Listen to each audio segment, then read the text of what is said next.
গুনে গুনে যেই ব্যক্তি টাকা নিচ্ছেন তিনি ফরিদপুরের নগরকান্দা উপজেলার চর যশোরদী ইউনিয়ন ভূমি অফিসের তহসিলদার অশোক কর। আর যিনি দিচ্ছেন তিনি একজন সেবাগ্রহীতা। টাকা ছাড়া অশোক কর কোনো কাজই করেন না। এর আগে যিনি ছিলেন তালমা ভূমি অফিসে, সেখানে দুর্নীতির অভিযোগ ওঠার পর বদলি করা হয় চর যশোরদী ইউনিয়নে। 1100 টাকার মিউটেশন করতে তাকে দিতে হয় 6000 টাকা। টাকা না দিলে আবার কাজও হয় না। অভিযোগ রয়েছে নিয়মিত অফিসও করেন না তিনি। যে টাকা 5000, 7000, 10,000 টাকা নেয়, তারপরে তারা তাড়াই দেয় জায়গা থেকে। টাকা খেয়ে ফেলায়, কাজ করে না। টাকা নেয় তহসিলদার নেয়। চাঁদহাটের যে নতুন তহসিলদার অশোক কর, উনি ডিউটি হচ্ছে, ওনার ডিউটি টাইম হচ্ছে 10টায়, উনি আসেন হচ্ছে 12টায়। ইউনিয়ন থেকে এবার সোজা পৌর ভূমি অফিসে। এখানে যিনি টাকা গুনে পকেটে ভরছেন তিনি ফরিদপুর পৌর ভূমি অফিসের উপসহকারী ভূমি কর্মকর্তা মোহাম্মদ হেদায়েত হোসেন। তিনি মিউটেশন করতে নিয়েছেন 10,000 টাকা। টাকা দিয়েও ঘুরতে ঘুরতে আমার মিউটেশনটা আজও হয় নাই। টাকা কি ফেরত দিয়েছে? না, টাকা ফেরত দেয় নাই। তারপরে গেছি, বললো যে আমরা তো কাজ ছেড়ে দিচ্ছি, আর তো আমাদের কাজ নাই। কিন্তু কোথায় কাজ গেল কিছু জানলাম না। কিন্তু আবেদনের মেয়াদ শেষ, কাজও হাতে পাইনি। একদিন সন্ধ্যায় গিয়ে বলে যে স্যার টাকা রাখেন, তা আপনি কাজটা ছেড়ে দেন। পরে টাকা দেওয়ার পর তারা কাজটা হয় নাই, আমার কাজ এখনও। ঘুষ নেওয়ার বিষয়ে অশোক করের বক্তব্য জানতে নগরকান্দা উপজেলার চর যশোরদী ইউনিয়ন ভূমি অফিসে যায় এশিয়ান টেলিভিশনের অনুসন্ধানী দল। প্রথমে তিনি ক্যামেরা পার্সনের উপরে ক্ষিপ্ত হয়ে ওঠেন। এক পর্যায়ে ছিনিয়ে নেয়ার চেষ্টা করেন ক্যামেরা। পরে জানান তিনি কোনো ঘুষই নেননি। ছবি নিচ্ছেন কেন? আমার তো এটা দায়িত্ব। আপনার কে বলছে ছবি নিতে? আপনার কার পারমিশনে ছবি নিতে? আপনার এই অফিসের বিরুদ্ধে একাধিক অভিযোগ আছে যে টাকা ছাড়া কোনো কাজ করেন না, কোনো আপনি ফাইল করেন না, দিনের পর দিন করেন। এটা সম্পূর্ণ মিথ্যা বানোয়াট, ভিত্তিহীন।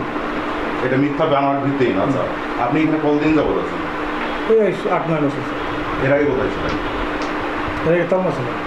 অপরদিকে পৌর ভূমি অফিসে হেদায়েত হোসেন প্রথমে অফিসে নগদ টাকা লেনদেনের সুযোগ নেই জানান। পরক্ষণে তার টাকা নেয়ার ভিডিও দেখালে সুর পাল্টে বলেন ওইটা দাখিলের টাকা। যারা ঠিকমতো টাকা জমা দিতে পারেন না তাদেরটাই তারা টাকা জমা দিয়ে সহযোগিতা করেন।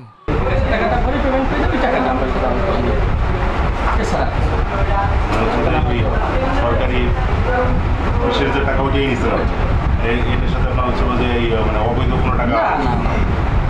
জেলা প্রশাসন বলছে বর্তমান নিয়মে অনলাইনে আবেদনের 28 দিনের মধ্যে মিউটেশনের কাজ সম্পন্ন করতে হবে ভূমি অফিসকে। 28 দিন পার হলে ওই আবেদন অকার্যকর হয়ে যাবে এবং ওই সেবাগ্রহীতাকে নতুন করে আবারও আবেদন করতে হবে। এই সুযোগ নিয়ে ইউনিয়ন ও পৌর ভূমি অফিসের কিছু অসাধু কর্মকর্তা কর্মচারীরা সেবাগ্রহীতাদের আবেদন মাসের পর মাস ফেলে রাখছেন। এক পর্যায়ে গিয়ে সেবাগ্রহীতা বাধ্য হচ্ছেন ওই অসাধু কর্মকর্তা কর্মচারীদের ঘুষ প্রদান করতে। আমার একটা মিউটেশন করার দরকার হয়, আমি একজনের থেকে অশোক করের নাম্বারটা নেই, ঠিক আছে? সে আমার সাথে পুরো দেখা করতে বলে, তার সাথে আমি দেখা করার পরে সে কাগজপাতিগুলো দেখে বলে কাগজপাতি ঠিক আছে, 6000 টাকা লাগবে। আমি অনেক চেষ্টা করি 6000 টাকা থেকে কিছু কম দেওয়ার জন্য, সে আমার কাছ থেকে কোনো টাকা কম নেবে না। আমাদের নগরকান্দা উপজেলার চর ইউনিয়নের ভূমি অফিসের তহসিলদার অশোক কর, উনি আমার কাছ থেকে নামজারি বাবদে 6000 টাকা নিছেন। জেলা প্রশাসক জানান সব অফিসেই কিছু অসাধু কর্মকর্তা থাকে, তাদের নিয়ন্ত্রণের চেষ্টা চলছে। যে দুজনের কথা বলছেন তাদের বিরুদ্ধে কেউ অভিযোগ দিক বা না দিক, কোনো প্রমাণ পেলেই ব্যবস্থা নেবে প্রশাসন। অসৎ কর্মকর্তা সব বিভাগে, সব দপ্তরে কম বেশি কিছু আছে।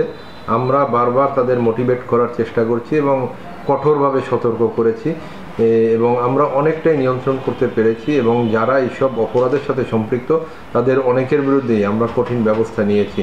যে দুই কর্মকর্তার কথা বলেছেন আমাদের কাছে কেউ অভিযোগ করেনি, তবে অভিযোগ করুক কিংবা না করুক, যদি কোনো প্রমাণ আমাদের কাছে আসে যে অবৈধভাবে লেনদেনের সাথে তারা জড়িত, তাহলে আমরা তাদের বিরুদ্ধে কঠোর আইনানুগ ব্যবস্থা নিব। এসব অসাধু কর্মকর্তা কর্মচারীর অনিয়ম দুর্নীতির কারণে সরকারের জিরো টলারেন্স নীতি প্রশ্নবিদ্ধ। বাতেন বিপ্লব, এশিয়ান টেলিভিশন।